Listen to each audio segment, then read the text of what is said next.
ನಮಾಮಿ Shankara. Dasharathi chits private limited ಅರ್ಪಿಸುವ ನಮಾಮಿ ಶಂಕರ ಆಧ್ಯಾತ್ಮಿಕ ಕಾರ್ಯಕ್ರಮಕ್ಕೆ ತಮಗೆಲ್ಲರಿಗೂ ಆದರದ ಸ್ವಾಗತ. ಚೀಟಿ ಹಾಕಿ ಅಲೆದು ಅಲೆದು ಸುಸ್ತಾಗಿದ್ದೀರಾ?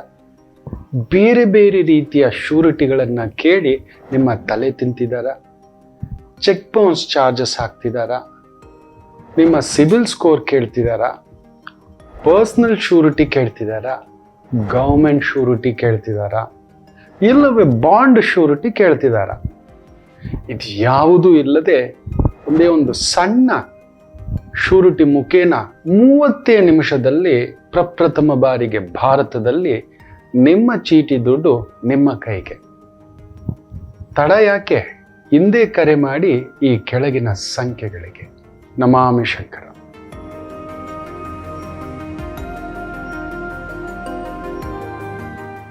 ನಮಾಮಿ ಶಂಕರ.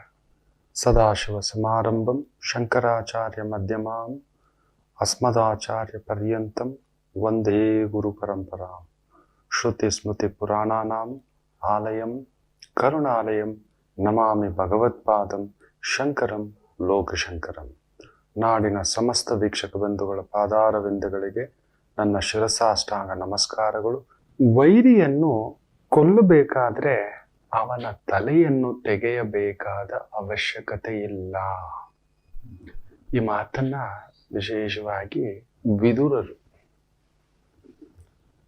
ಪಾಂಡವರಿಗೆ, ಅದರಲ್ಲೂ ಮುಖ್ಯವಾಗಿ ಧರ್ಮರಾಯರಿಗೆ ಈ ಒಂದು ನೀತಿ ಬೋಧೆಯಲ್ಲಿ ಧರ್ಮಶಾಸ್ತ್ರ, ನ್ಯಾಯಶಾಸ್ತ್ರ, ರಾಜ್ಯಶಾಸ್ತ್ರ, ಒಬ್ಬ ದೊರೆಯಾದವನು, ನಾವೆಲ್ಲರೂ ದೊರೆಗಳೇ ಮಕ್ಕಳೇ. ನಮ್ಮ ಮನೆಗೆ, ನಮ್ಮ ಕರ್ತವ್ಯಕ್ಕೆ, ನಮ್ಮ ಜವಾಬ್ದಾರಿಗೆ, ನಮ್ಮ ಕುಟುಂಬಕ್ಕೆ, ನಮ್ಮದೇ ಆದಂಥ ಒಂದು ಪುಟ್ಟ ವ್ಯವಸ್ಥೆಗೆ ನಾವು ದೊರೆಗಳೇ. ನಾವೆಲ್ಲರೂ ತಿಳ್ಕೋಬೇಕು, ಎಲ್ಲರೂ ಪಾಲನೆ ಮಾಡಬೇಕು. ನಿತ್ಯ ಅದಕ್ಕೆ ಹೇಳ್ತಿರ್ತಾನೆ, ವೈದಿಕವನ್ನ ಆಚರಿಸ್ತಾ ಹೋಗಿ. ನಾವು ಹುಟ್ಟುವಾಗಲೇ ನಮಗೆ ಒಳ್ಳೇದು ಕೆಟ್ಟದ್ದು ಅನ್ನತಕ್ಕಂಥದ್ದು ಎರಡೂ ಸಮನಾಗಿ ಭಗವಂತ ಕೊಟ್ಟಿರ್ತಾನೆ. ಪ್ರಭಾವಗಳಿಂದ, ಸ್ವಭಾವಗಳಿಂದ, ಆಲೋಚನೆಗಳಿಂದ, ಬೇರೆ ಬೇರೆ ಕಾರಣಾಂತರಗಳಿಂದ ನಾವು ಆ ಲೋಲುಪತೆಗೆ ಒಳಗಾಗಿ ಕೆಟ್ಟದನ್ನು ಜಾಸ್ತಿ ಆವರಿಸ್ಕೊಳ್ತೇವೆ. ಕಡಿಮೆ ಮಾಡಲು ಆಗುವುದಿಲ್ಲ, ನೆನಪಿಟ್ಟುಕೊಳ್ಳಿ. ಈ ಎರಡನ್ನೂ ಕಡಿಮೆ ಮಾಡಲು ಆಗೋಲ್ಲ. ಒಳ್ಳೇದಾಗ್ಲಿ ಕೆಟ್ಟದ್ದಾಗ್ಲಿ ಕಡಿಮೆ ಮಾಡಲು ಆಗುವುದಿಲ್ಲ. ನಾವು ಹುಟ್ಟುವಾಗಲೇ ಕೆಲವು ಶಕ್ತಿಗಳನ್ನ, ನಿಶಕ್ತಿಗಳನ್ನ ಪಡ್ಕೊಂಡು ಬಂದಿರ್ತವೆ. ಆದರೆ ಪ್ರಭಾವಗಳ ಕಾರಣದಿಂದ ನಾವೇನಾಗ್ತೇವೆ ಗೊತ್ತಾ? ಈ ಕೆಟ್ಟದನ್ನು ಜಾಸ್ತಿ ಮಾಡ್ಕೊಬಿಡ್ತೇವೆ. ಇಲ್ಲ, ಒಬ್ಬರ ಬಗ್ಗೆ ತೀರಾ ವಿಪರೀತಕ್ಕೆ ಕೆಟ್ಟದನ್ನ ಆಲೋಚನೆ ಮಾಡ್ತಕ್ಕಂಥದ್ದು. ಅವ್ರು ಹೀಗ್ ಮಾಡಿಬಿಟ್ರು, ಅವ್ರು ಹಾಗೆ ಮಾಡಿಬಿಟ್ರು, ನನ್ನ ಬದುಕು ಕೆಡಿಸ್ಬಿಟ್ರು. ಖಂಡಿತ ಇಲ್ಲ. ಅಲ್ಲಿದೆ ಕೆಟ್ಟದ್ದು. ಉದ್ವೇಗಕ್ಕೊಳಗಾಗೋದು, ಉನ್ಮಾದಕ್ಕೊಳಗಾಗೋದು, ಕ್ರೋಧಕ್ಕೊಳಗಾಗೋದು, ಸಿಟ್ಟಿಗೆ ಒಳಗಾಗೋದು, ದ್ವೇಷಕ್ಕೆ ಹತ್ತುತ್ತಾ ಹೋಗುತ್ತೆ. ಒಂದು ಹಂತಕ್ಕೆ ವಿಕೃತಿಯ ಸ್ಥಾಯಿಗೆ ಬರುತ್ತೆ. ನಾವೇನ್ ಮಾಡ್ತೀವಿ? ಅವನನ್ನ ಕೊಂದಾಕ್ತೇವೆ. ಇಲ್ಲ, ನಾವೇ ಹತ್ಯೆ ಮಾಡ್ಕೋತೇವೆ. ಅದನ್ನ ಆತ್ಮಹತ್ಯೆ ಅಂತ ಹೇಳ್ತೇವೆ. ಆತ್ಮವನ್ನ ಹತ್ಯೆ ಮಾಡುವುದು. ಈ ದೇಹದೊಳಗಡೆ ಒಂದು ಆತ್ಮವಿದೆ.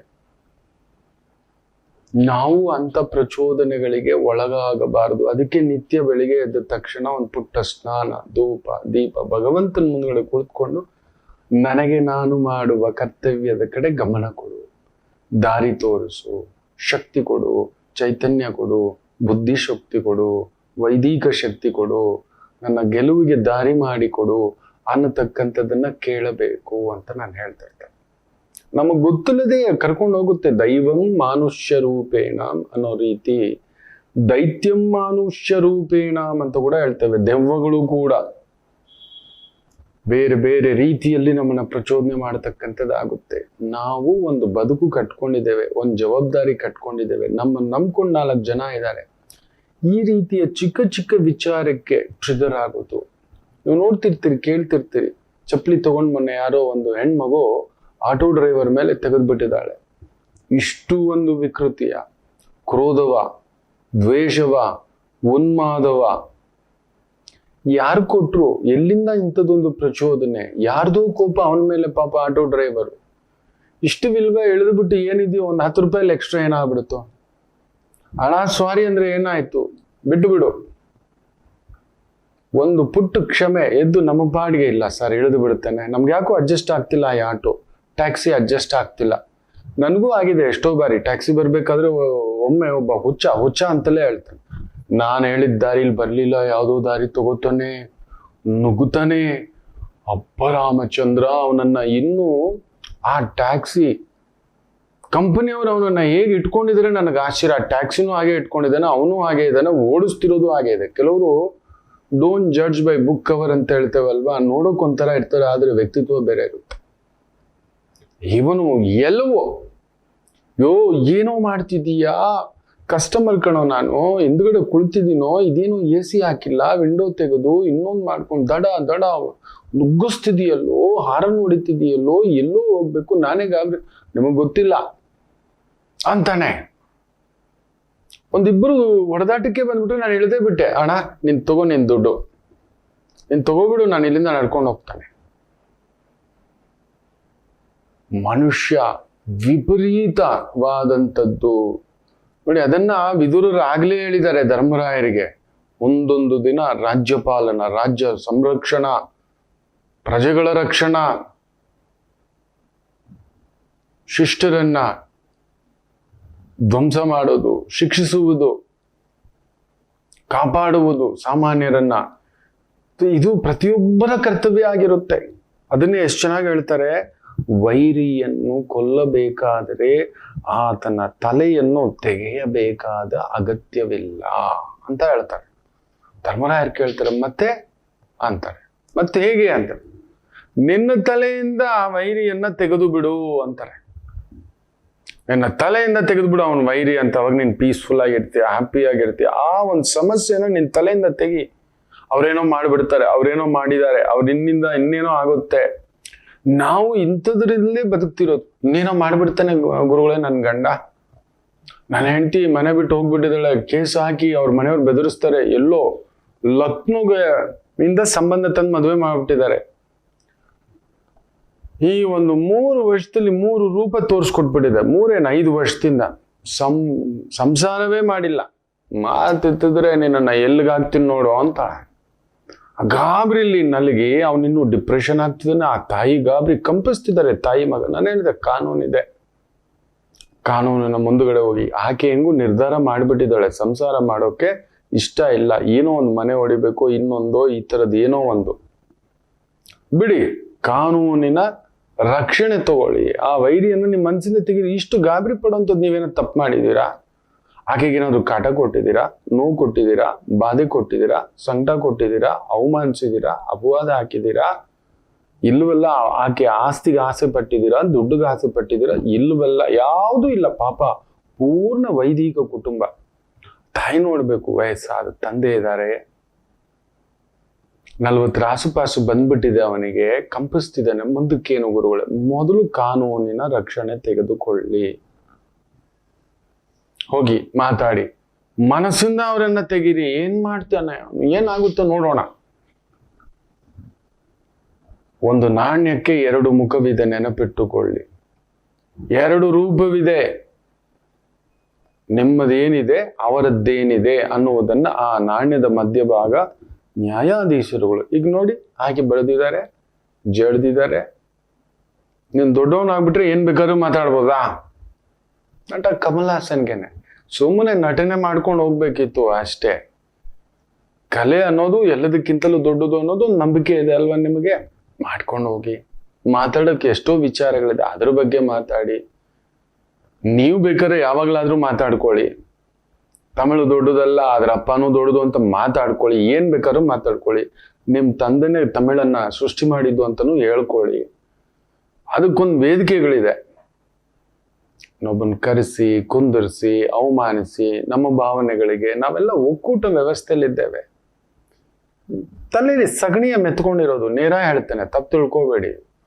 ಒಂದು ಎತ್ತರಕ್ಕೆ ಬೆಳೆಯುತ್ತಾ ಬೆಳೆಯುತ್ತಾ ಮನುಷ್ಯ ಮೌನವಾಗಬೇಕು. ಜ್ಞಾನ ವಿವೇಚನೆ ಬೆಳೆಯುತ್ತಾ ಆತ ತನ್ನಂತಾನು ಅರಿತುಕೊಳ್ಳೋ ಪ್ರಯತ್ನ ಮಾಡಬೇಕು. ನನಗೆ ಆಗ್ಬೇಕು ಸಾಬ್ರಿ, ನನ್ನ ಪಾಡಿಗೆ ದುಡ್ಡು ಕೊಟ್ಟಿದ್ದಾರೆ, ನಾನು ನಟನೆ ಮಾಡಿದ್ದೇನೆ ಅಷ್ಟೇ. ನೀನು ತಗ್ ಲೈಫು, ಇನ್ನೊಂದು ಲೈಫು, ರಿಯಲ್ ತಗ್ಗಾಗ್ಬಿಟ್ಟ. ಹೌದು, ಎಲ್ರ ಜೊತೆ ನಿನ್ ಪಿಕ್ಚರ್ ಮಾತ್ರ ಇಲ್ಲಿ ರಿಲೀಸ್ ಆಗ್ಬೇಕು, ಕನ್ನಡದವ್ರದ್ದು ದುಡ್ಡು ಬೇಕು, ಕನ್ನಡ ಇದು ಅಂತ ನೀನೇನಾದ್ರೂ ಅದಕ್ಕೆ ಶಾಸನ ಇದೆಯಾ, ಇನ್ನೊಂದಿದೆಯಾ, ಅದಕ್ಕೆ ರಿಸರ್ಚ್ ಇದೆಯಾ, ಇನ್ನೊಂದಿದೆಯಾ, ಏನೂ ಇಲ್ಲ. ಮೊದ್ಲಿಂದ ನಾವು ಫಸ್ಟ್ ಅನ್ಕೊಳ್ಳೋ ಒಂದು ಭಾವನೆಗಳಲ್ಲಿ ನಾವು ಇದ್ದೇವೆ. ಇರ್ಲಿ ಅದಕ್ಕೆ ಬೆಂಕಿ ಹಚ್ಚಿಬಿಡೋದು. ಈ ಥರದ್ದೇ ಸ್ವಲ್ಪ ಹೆಸರು, ಸ್ವಲ್ಪ ದುಡ್ಡು ಬಂದಿದ್ದೆ ನಮ್ಮವರೇ ನಮಗೆ ವೈರಿ ಆಗುತ್ತಾರೆ. ನೋಡಿ, ಇದರ ಹೇಳಿರ್ತಕ್ಕಂಥದ್ದು ಎಷ್ಟು ಚೆನ್ನಾಗಿದೆ. ನೀವು ನೋಡಿ, ನಮ್ಮ ಕನ್ನಡದಲ್ಲೇ ಹುಟ್ಟು ಬೆಳೆದಿರೋ ಕೆಲವರು ಇದ್ದಾರೆ, ಮೂಢರುಗಳು, ಕೆಲವು ಕಲಾವಿದರುಗಳು ಇದ್ದಾರೆ. ಇಲ್ಲಿಂದ ಅನ್ನ ತಿಂದು ಇಲ್ಲಿಂದ ಬೆಳೆದು ಏನೇನೋ ಮಾತಾಡೋದು. ಇವತ್ತಿನವರೆಗೂ ರಾಜ್ಕುಮಾರ್ ಅವರಾಗ್ಲಿ, ವಿಷ್ಣುವರ್ಧನ್ ಅವರಾಗ್ಲಿ, ಅಂಬರೀಷ್ ಆಗ್ಲಿ, ಶಂಕರ್ನಾಗ್ ಆಗ್ಲಿ, ಅರೆ ಬೇಡ, ದಂತಕತೆ ಈಗಲೂ ಇದ್ದಾರೆ, ಅನಂತ್ನಾಗ್. ಮಾತಾಡಿದ್ದುಂಟೇನಪ್ಪ, ಅವ್ರಾಯ್ತು, ಅವ್ರ ನಟನೆ ಆಯ್ತು. ನಟನೆ ಬಗ್ಗೆ ಅವ್ರ ಜೊತೆಲಿ ಕುಳಿತು ನೋಡಿ, ಅವ್ರೊಂದು ಎನ್ಕ್ಲೋಸೈಕ್ಲೋಪೀಡಿಯಾ, ವಿಶ್ವಕೋಶ ಅವರು ಬ್ಯೂಟಿಫುಲ್ ಮ್ಯಾನ್. ತರ ಗರ್ವ ಅನ್ಸುತ್ತೆ. ನಾವು ತಲೆಯಿಂದ ತೆಗೆದಾಕ್ಬೇಕು ಅಷ್ಟೇ ಇಂಥ ಮೂಢರನ್ನ, ಇಂಥ ವೈರಿಗಳನ್ನ ತೆಗಿಬೇಕು. ನೋಡಿ, ಆಗಲೇ ವಿದುರರು ಹೇಳ್ಕೊಟ್ಟಿದ್ದಾರೆ, ತಲೆ ತೆಗಿಯೋದಲ್ಲ, ಜಗಳ ಮಾಡೋದಲ್ಲ. ಆಯ್ಚಿ ನೋಡೋದೇ ಇಲ್ಲ, ಹೋಗೋದೇ ಇಲ್ಲ, ಬೇಡವೇ ಬೇಡ. ನಿನ್ ಸವಾಸನೂ ಬೇಡ, ನೀನು ಬೇಡ, ನಿನ್ ಇದೇ ಬೇಡ, ನಿನ್ ಬಸ್ಸೇ ಬೇಡ, ನಿನ್ ಟಿಕೆಟು ಬೇಡ, ನಿನ್ ಪಿಕ್ಚರು ಬೇಡ. ನಾವು ನೋಡೋದಿಲ್ಲ, ಯಾರು ಹೋಗೋದಿಲ್ಲ ಅಂದ್ರೆ ಅದು ಹೆಂಗ್ ದುಡ್ಡು ಅನ್ ಮಾಡ್ಬಿಡುತ್ತೆ ನೋಡ್ಬಿಡೋಣ ಅಷ್ಟೇ. ಮಕ್ಕಳೇ, ಇದನ್ನೇ ತಗೋಬೇಕು. ಕಾನೂನು ಇದೆ ನೋಡಿ, ಕಾನೂನು ಇಲ್ಲ ಅಂತಿದ್ರಲ್ಲ ನೋಡಿ. ನಮಗೆ ಇವತ್ತು ಸತ್ಯಮೇವ ಜಯತೆ. ಧರ್ಮಕ್ಕೆ ವಿಚಾರದಲ್ಲಿ ಅದು ಬೇರೆ, ಆದ್ರೆ ನ್ಯಾಯದ ವಿಚಾರದಲ್ಲಿ ಕಲಿಯುಗ ಕೊಟ್ಟೇ ಕೊಡುತ್ತದೆ. ಅದಕ್ಕೆ ನಿಜವಾಗ್ಲೂ ಆ ನ್ಯಾಯಮೂರ್ತಿಗಳಿಗೆ, ದೇವಮೂರ್ತಿಗಳಿಗೆ ನಾವು ಶಿರಸಾಷ್ಟಾಂಗ ನಮಸ್ಕಾರ ಮಾಡಬೇಕು. ನಮ್ಮ ಕನ್ನಡತನ ಮೊದಲು ಕ್ಷಮೆ ಕೇಳ್ಬಿಟ್ಟು ಆಮೇಲೆ ಬಾ ಅಂದಿದ್ದಾರೆ. ಎಷ್ಟು ಗರ್ವವಾಯ್ತು ನನಗೆ. ಅಬ್ಬಾ, ಪರ್ಫೆಕ್ಟ್ ಅದು. ನೀನು ಭಾವನೆಗಳಿಗೆ ಬೆಂಕಿ ಹಚ್ಚಿಬಿಟ್ಟು ನೀನು ಬಂದು ಪ್ರೊಟೆಕ್ಷನ್ ಕೇಳ್ತೀಯ ನೀನು ನಿನ್ನ ಮೂವಿಗೆ? ಹೇಳಿ. ಇಲ್ಲಿನವ್ರು ಅಲ್ಲಿದ್ದಾರೆ, ಅಲ್ಲಿನವ್ರು ಇಲ್ಲಿದ್ದಾರೆ, ಎಲ್ಲಾ ಕಡೆ ಹಂಚ್ಕೊಂಡು ನಾವು ಬದುಕ್ತಿದ್ದೀವಿ ಬಾಳು. ನೀನು ಬೆಂಕಿ ಹಚ್ಚಿಬಿಡೋದು. ನೋಡೋಣ, ನಾವು ಕನ್ನಡದವ್ರು ಬೇಡ ಅಂತ ಹೇಳ್ತಾರಲ್ವಾ, ಕನ್ನಡ ಇಲ್ಲ ಅಂತ ಹೇಳ್ತಾರಲ್ವಾ, ನಮ್ ಕನ್ನಡ ಕಾವೇರಿ ನೀರು ಹಾಕಿ ಕುಡಿತೀರಿ ಮತ್ತೆ? ಮಾತಾಡಿ ನೋಡಿ. ನಮ್ಮ ಕಾವೇರಿ ನೀರು ಬೇಡ ಅಂತ ಹೇಳ್ರ ನೋಡೋಣ. ಕರ್ನಾಟಕ ಬೇಡ ಅಂತ ಎದ್ದೋಗ್ರಿ ಸ್ವಾಮಿ. ನಾವು ಬದುಕೋತೀವಿ. ನಾವು ಕನ್ನಡದವ್ರು ಸ್ವಾಭಿಮಾನಿಗಳು ಸ್ವಾಮಿ. ನಾವು ಯಾರ ಹತ್ರ ಹಂಗಲ್ ಬದುಕಲ್ಲ. ನಾವು ಒಂದು ಪುಟ್ಟ ಅಯ್ಯಂಗಾರ್ ಬೇಕರಿ ಇಟ್ಕೋತೀವಿ, ಒಂದು ಸಣ್ಣದಾಗಿ ಒಂದು ಟೀ ಸ್ಟಾಲ್ ಇಟ್ಕೋತೀವಿ, ಒಂದು ತಿಂಡಿ ಅಂಗಡಿ ಇಟ್ಕೋತೀವಿ. ಏನೋ ಕೂಲಿನೋ ನಾಲಿನೋ ನಮ್ಮ ಪಾಡಿಗೆ ನಮ್ದು. ನಮ್ಮ ಹತ್ರ ಇರೋಷ್ಟು ಡ್ಯಾಮ್ಗಳು ಇಡೀ ದೇಶದಲ್ಲಿ ಎಲ್ಲೂ ಇಲ್ಲ. ನಮ್ಮ ಹತ್ರ ಇರೋಷ್ಟು ಸಂಸ್ಕೃತಿ ಯಾರ ಹತ್ರನೂ ಇಲ್ಲ. ನಾನು ಸುತ್ತಿದ್ದೇನೆ, ನೋಡಿದ್ದೇನೆ. ಆಂಧ್ರ, ತೆಲಂಗಾಣ, ನನ್ನ ಖುದ್ದು ಗುರುಗಳು ಮುತ್ತುಸ್ವಾಮಿ ನಂಬುದಾರಿಗಳು ಕೇರಳದವರೇ, ನನ್ನ ಮುರುಗೇಶ ನಂಬಿಯಾರ್ ಸ್ವಾಮಿಗಳು ತಮಿಳುನಾಡಿನವರೇ, ಸಂತಾನಂ ನರಸಿಂಹನ್ ತಮಿಳುನಾಡಿನವರೇ, ರಾಘವೇಂದ್ರರಾಚಾರ್ ಉಡುಪಿಯವರೇ, ಹಲವಾರು ಗುರುಗಳನ್ನ ನಾನು ಭೇಟಿ ಮಾಡಿದ್ದೇನೆ. ಅವ್ರ ಜೊತೆಲಿ ವಿದ್ಯೆ ಕಲ್ತಿದ್ದೇನೆ, ಊರುಗಳನ್ನು ಸುತ್ತಿದ್ದೇನೆ, ಎಲ್ಲ ನೋಡಿದ್ದೇನೆ. ಆದಿಕೇಶವುಲು ಶಾಸ್ತ್ರಿಗಾರು ಆಂಧ್ರದವರೇ, ತುಂಬಾ ಹಲವಾರು ಗುರುಗಳ ಹತ್ರ ಪಾದಗಳ ಹತ್ರ ನಿಂತು ಕಲ್ತಿದ್ದೇನೆ, ನೋಡಿದೆ. ನಾವು ಊರು ಜನ ಎಲ್ಲ. ಆದ್ರೆ ನನ್ನೂರು ನಮ್ಮೂರು ಕೊಡುವ ಸ್ವರ್ಗ ಇದು ಸ್ವಾಮಿ. ನಾವು ಯಾರ ಸುದ್ದಿಗೂ ಹೋಗೋರಲ್ಲ. ಬೇಕಾದ್ರೆ ನೋಡಿ, ಮಹಾರಾಷ್ಟ್ರ ನೋಡಿ, ರೋಡ್ ರೇಜ್ಗಳು, ಇನ್ನೊಂದು ಎಲ್ಲಾ ತರದ್ದು ಇದೆ. ಬೇಡ ಅನ್ಬಿಡಿ. ನೀವು ನಮ್ ದುಡ್ಡು ಹಾಕ್ಬೇಕು, ನಮ್ ನೀರ್ ಹಾಕ್ಬೇಕು, ಏನೋ ಮಾತಾಡ್ತೀರಲ್ವಾ? ಬೇಡ ಬಿಡಿ. ನಿಮ್ಮೂರಲ್ಲಿ ನೀವು ಬದುಕೊಳ್ಳಿ, ನಮ್ಮೂರಲ್ಲಿ ನಾವು ಬದುಕೋತೀವಿ. ಯಾಕೆ ಬರ್ತೀರಿ? ಹೌದಲ್ವಾ ಮಕ್ಕಳೇ? ನಿನ್ನ ಒಬ್ಬನ ಮಾತಿಂದ ಎಷ್ಟು ಜನಗಳ ಭಾವನೆಗಳಿಗೆ ಕೊಳ್ಳಿಡುತ್ತೆ ಗೊತ್ತಾ? ನನ್ನ ತುಂಬಾ ಆತ್ಮೀಯ ಸ್ನೇಹಿತ ಕೃಷ್ಣನ್ ಸಿದ್ದನ್, ತಮಿಳಿನವನೇ. ಇವತ್ತಿನವರೆಗೂ ನಾವು ಭಾಷೆ ವಿಚಾರ, ಇನ್ನೊಂದು ವಿಚಾರ ನಾವು ಮಾತಾಡಿದ್ದೇ ಇಲ್ಲ. ಇಲ್ಲವೇ ಇಲ್ಲ. ರಾಮರಾವ್ ಅಂತ ನನಗೊಬ್ರು ಆತ್ಮೀಯರಿದ್ದಾರೆ, ಪೂರ್ಣ ತೆಲುಗು. ಅವರು ತೆಲುಗು ಪಂಡಿತರು. ಅವರಿಂದ ತುಂಬಾ ಕಲ್ತಿದ್ದಾನೆ. ಭಾಷಾಕೋಶವನ್ನ, ಶಬ್ದಕೋಶಗಳನ್ನ ಕಲ್ತಿದ್ದೇನೆ. ಇಲ್ಲ, ನಾವು ಕಿತ್ತಾಡಿದ್ದೇ ಇಲ್ಲ. ಇಂಥ ಒಂದು ತುಂಬಾ ಒಂಚೂರು ಇವ್ರು ಅನ್ಕೋಬಿಟ್ಟಿದ್ದಾರೆ.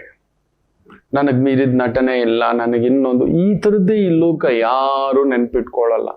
ಅಂತ ಒಂದು ಪೃಥ್ವಿರಾಜ್ ಕಪೂರ್ನೇ ಯಾರು ನೆನ್ಪಿಟ್ಕೊಂಡಿಲ್ಲ.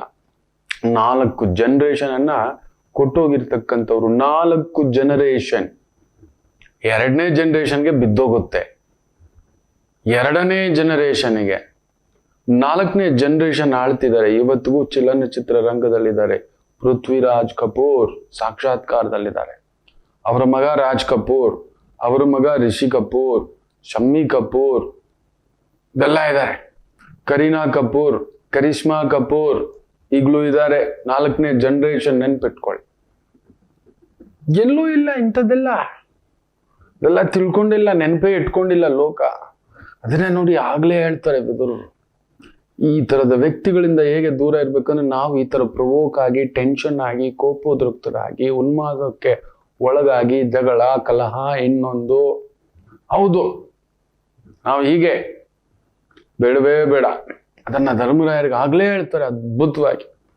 ನಿನ್ನ ವೈರಿಯನ್ನ ಸಂಹಾರ ಮಾಡಬೇಕು ಅಂದ್ರೆ ತಲೆ ತೆಗಿಲೇಬೇಕು ಅಂತಲ್ಲ, ಅವನನ್ನ ತಲೆಯಿಂದ ತೆಗೆದು ಬಿಡು ಅಂತ ಹೇಳ್ತಾರೆ. ನಾವು ಅಷ್ಟೇ ಮಾಡ್ಬೇಕು. ಇಂತಹ ವೈರಿಗಳು, ಎಡವಟ್ಟು ಪುಂಗಿದಾಸೆಯರುಗಳು, ಇವರನ್ನ ದೂರ ಇಡಬೇಕು. ಇಂಥ ಒಂದು ಭಾಷಾ ಪ್ರಚೋದನೆ, ಜಲ ಪ್ರಚೋದನೆ, ಮಾತಾಡ್ಲಿಕ್ಕೆ ಮಾಡ್ಲಿಕ್ಕೆ ಎಷ್ಟು ಕೆಲಸಗಳಿದಾವೆ ಗೊತ್ತಾ? ನಿಮಗೆ ದೈವ ಅಂಥದ್ದೊಂದು ಸ್ಥಾನ ಕೊಟ್ಟಿದೆ ಅಂದ್ರೆ ನಿಮ್ಮ ಮಾತು, ನಿಮ್ಮ ಅನುಕರಣೆ, ನೀವು ಹೋಗೋದು, ಕುತ್ಕೊಳ್ಳೋದು, ನಿಂತ್ಕೊಳ್ಳೋದು, ಮಾತನಾಡೋದು, ಭಗವಂತ ಕೊಟ್ಟಿದ್ದಾನೆ ಅಂತ ಹೇಳಿದ ತಕ್ಷಣ ಅದನ್ನ ಅರ್ಥ ಮಾಡ್ಕೋಬೇಕು. ಇಲ್ಲ, ಇದಾರೆ ಕೆಲವು ಮೂರ್ಖರುಗಳು, ಕೆಲವು ಪ್ರೊಫೆಸರ್ಗಳಿದ್ದಾರೆ, ಏನನ್ನೋ ಮಾತಾಡ್ತಾರೆ ದೇವರುಗಳ ಬಗ್ಗೆ. ಪ್ರೊಫೆಸರ್ಗಳು ಏನ್ ಮಾಡೋಣ? ನನ್ನ ಗುರುಗಳು ಇರಬೇಕಿತ್ತು. ಒಂದೇ ಒಂದು ಗುರುಗಳು, ಒಂದು ಗುರು. ನನ್ನ ಸತ್ಯ ಹೇಳ್ತಾನೆ, ಬನ್ನಂಜೆ ಗೋವಿಂದಾಚಾರ್ಯರು ಪರಮ ಪೂಜ್ಯರು. ಅವರಿದ್ದಿದ್ರೆ ಇವರಿಗೆಲ್ಲ ಉತ್ತರ ಕೊಟ್ಟಿರೋರು. ಪುಣ್ಯಾತ್ಮರು ಈ ತರ ನಡೆದಾಡಿದಂತ ದಿವ್ಯ ಸ್ವರೂಪಿಗಳು, ನಮ್ಮ ನಾಡಿನಲ್ಲಿ ನಡೆದಾಡಿದಂತ ಮಹಾನ್ ಚಿಂತಕರುಗಳು. ದೇವರೆಲ್ಲಿದ್ದಾನೆ, ಹೇಗಿದ್ದಾನೆ ಅನ್ನೋದಕ್ಕೆ ಅವ್ರು ಉತ್ತರ ಕೊಡ್ತಿದ್ರು. ನಾನು ತುಂಬಾ ಇನ್ಸ್ಪೈರ್ ಇಂಥ ಒಂದು ವ್ಯಕ್ತಿಗಳ ಒಂದು ಪದ್ಮ ಪುರಾಣ, ಗರುಡ ಪುರಾಣ, 1-2 ಮಕ್ಕಳೇ. ಇನ್ಸ್ಪೈರಿಂಗ್ ಸ್ಟ್ರೆಂತ್ ಅವರೆಲ್ಲ. ಇದೆಲ್ಲ ತಿಳ್ಕೊಳ್ಳೇ ಇಲ್ಲ ಇಂಥದ್ದು. ಅದರಿಂದ ಭಾವನೆಗಳಿಗೆ ತಗೊಂಡು ಭಾವೋದ್ವೇಗಕ್ಕೆ ಒಳಗಾಗಬೇಡಿ ಮಕ್ಕಳು. ಇದು ನಿಮ್ಮ ಮನೆತನದಲ್ಲೂ, ಮನೆಯಲ್ಲೂ, ಸುತ್ತಮುತ್ತಲಿನ ಪರಿಸರದಲ್ಲೂ ಈ ತರ ಆಗ್ತಿರುತ್ತೆ. ಯಾರೋ ನಿಮ್ಮನ್ನ ಉನ್ಮಾದ ಮಾಡ್ಬಿಡ್ತಾನೆ, ಅವನ್ ತಲೆ ತೆಗೆದು ಬಿಡ್ತೀನಿ, ತಲೆ ಒಡೆದು ಬಿಡ್ತೀನಿ, ತಲೆ ಇಲ್ಲ. ಆ ಮಹಾ ಘೋರಾತಿ ಘೋರ ತಪ್ಪಿಗೆ ಹೋಗ್ಬೇಡಿ. ಬ್ರಹ್ಮ ಹತ್ಯಾ ದೋಷ ಅದು. ಇನ್ನೊಬ್ಬರನ್ನ ಸಾಯಿಸ್ತಾನೆ, ತಪ್ಪು. ಸಾಯಿಸುತ್ತೇನೆ ಅಂದುಕೊಳ್ಳುವುದೇ ತಪ್ಪು. ಭಗವಂತನಿದೆ, ಅವನಿಗೆ ಗೊತ್ತಿದೆ. ಕೊಟ್ಟಿಲ್ವಾ ಈಗ ನ್ಯಾಯಮೂರ್ತಿಗಳು, ದೇವಮೂರ್ತಿಗಳು ಉತ್ತರ ಕೊಟ್ಟಿದ್ದಾರೆ ನೋಡಿ. ಅಲ್ಲಿ ಅಷ್ಟೇ ಸಾಕು. ಕೇಳ್ತಿರಲ್ವಾ ಎಷ್ಟೋ ಜನ, ಸತ್ಯ ಗೆಲ್ಲುತ್ತಾ ಗುರುಗಳೇ? ನೋಡಿ, ಗೆದ್ದಿದೆ, ಸತ್ಯ ಗೆದ್ದಿದೆ, ಸತ್ಯವಿದೆ, ಸತ್ಯಮೇವ ಜಯತೆ ಅನ್ನೋದಕ್ಕೆ ಇದೆ, ದೇವರಿದ್ದಾನೆ ಅನ್ನೋದಕ್ಕಿದೆ. ಈ ರೀತಿ ಯಾವುದೋ ರೂಪದಲ್ಲಿ ದೈವಂ ಮಾನುಷ್ಯ ರೂಪೇಣ ಅನ್ನೋ ರೀತಿನಲ್ಲಿ ಇಂಥ ಒಂದು ಪುಣ್ಯಾತ್ಮರುಗಳ ಅಂತರಂಗದಲ್ಲಿದ್ದು ನುಡಿಸುತ್ತೆ. ಇದ್ದಾರೆ. ಅದರಿಂದ ಅದದ್ದು ಆಗುತ್ತೆ. ನೀವು ನಿಂಪಾಡಿಗಿರಿ. ಭಾವೋದ್ವೇಗಕ್ಕೆ ಒಳಗಾಗಿ ಆ ಉದ್ವೇಗ, ಇನ್ನೊಂದಷ್ಟು ಉದ್ವೇಗ, ಕೋಪ, ದ್ವೇಷದ ಪರಮಾವಧಿ ಕೊಲೆಯ ಮಟ್ಟಕ್ಕೆ, ಸಾಯಿಸೋ ಮಟ್ಟಕ್ಕೆ, ಹತ್ಯೆಯ ಮಟ್ಟಕ್ಕೆ ಬರತಕ್ಕಂಥದ್ದಾಗ್ಬಿಡುತ್ತೆ. ಇದು ನಿಮ್ಮ ಕುಟುಂಬದಲ್ಲೂ ಅಣ್ಣನೋ, ತಮ್ಮನೋ, ಹೆಂಡತಿಯೋ, ಗಂಡನೋ, ಇನ್ನೊಂದು ಯಾವುದೋ ಬಿಟ್ಟು ಬಿಡಿ. ಅವರು ವೈರಿ ಆಗಿದ್ದಾರೆ ಅಂದಿದ್ದೆ ತಲೆ ತೆಗೆಯೋದಲ್ಲ. ಆ ವೈರತ್ವವನ್ನ ನಿಮ್ಮ ಮನಸ್ಸಿಂದ, ಬುದ್ಧಿಯಿಂದ, ತಲೆಯಿಂದ ತೆಗೆದು ಬಿಡಿ, ಶಾಂತರಾಗಿರ್ತೀರಿ. ಇಲ್ಲ, ಜೈಲುಗಳು ತುಂಬೋಗ್ಬಿಡ್ತವೆ ಮಕ್ಕಳೇ. ನಾವ್ಯಾರು ಸಮಾಜದಲ್ಲಿ ಉಳಿಲಿಕ್ಕಾಗೋದಿಲ್ಲ. ಈ ಸಮಾಜದಲ್ಲಿ ನಾಗರಿಕರಾಗಿ ಇರಲಿಕ್ಕೆ ಆಗೋಲ್ಲ, ಅನಾಗರಿಕರಾಗ್ಬಿಡ್ತವೆ. ಎಲ್ಲಾ ಜೈಲುಗಳು ತುಂಬೋಗ್ಬಿಡ್ತವೆ. ಇಲ್ಲ, ಮಾನಸಿಕ ಜೈಲುಗಳು ತುಂಬೋಗ್ಬಿಡ್ತವೆ. ಎಚ್ಚರಿಕೆ, ಎಚ್ಚರಿಕೆ, ಎಚ್ಚರಿಕೆ. ಮಾತೃದೇವೋಭವ. ನಮಾಮಿ ಶಂಕರ. ಕಟಕ ರಾಶಿಗೆ ಯಾವಾಗಲೂ ಕುಟುಕ್ತಲೇ ಇರುತ್ತೆ ಜೀವನ. ಒಂದ ಸಂಗಾತಿ, ಇಲ್ಲ ಮಕ್ಕಳು. ಹಾಗೆ ಮೀನ ರಾಶಿಯವರಿಗೆ ಒಂದು ತಂದೆ, ಇಲ್ಲ ತಾಯಿ, ಇವರಿಂದ ದೂರ ಇರ್ತೀರಿ, ಇಲ್ಲ ಹತ್ರಕ್ಕೆ ಹೋದಷ್ಟು ನೋವು ತಿಂತೀರಿ. ಅನುರಾಧ ನಕ್ಷತ್ರಕ್ಕೆ ಯಾವಾಗಲೂ ಅನುರಾಧ ದೋಷವೇ. ಯಾಕೋ ಜ್ಯೇಷ್ಠ ನಕ್ಷತ್ರದವ್ರಿಗೆ ಮದುವೆ ವಿಚಾರದಲ್ಲಿ ಅಲ್ಲೊಂದು ಯುದ್ಧವೇ. ಏನು ಕನ್ಯಾ ರಾಶಿ ಕೇಳಲೇಬೇಡಿ, ಕಣ್ಣೀರು ತಪ್ಪಿದ್ದಲ್ಲ. ಯಾಕೆ ಇಷ್ಟೆಲ್ಲ ಕನ್ಫ್ಯೂಷನ್ ತಿಳ್ಕೋಬೇಕಾ? ಫೋನಿನ ಮುಖಾಂತರವೇ ನಿಮ್ಮ ಸಮಸ್ಯೆಗಳಿಗೆ ನಾವು ನಿಮ್ಮ ಜೊತೆ ಇದ್ದು ಪರಿಹಾರ ಕೊಡ್ತೇನೆ. ನಾನು ನಿಮ್ಮ ಪ್ರೀತಿಯ ರವಿಶಂಕರ್ ಗುರೂಜಿ. ಈ ಕೆಳಗಿನ ಫೋನ್ ಸಂಖ್ಯೆಗೆ ಕರೆ ಮಾಡಿ ನಿಮ್ಮ ಪ್ರಶ್ನೆಗೊಂದು ಉತ್ತರ ಪಡೆಯಿರಿ. ನಮಾಮಿ ಶಂಕರ.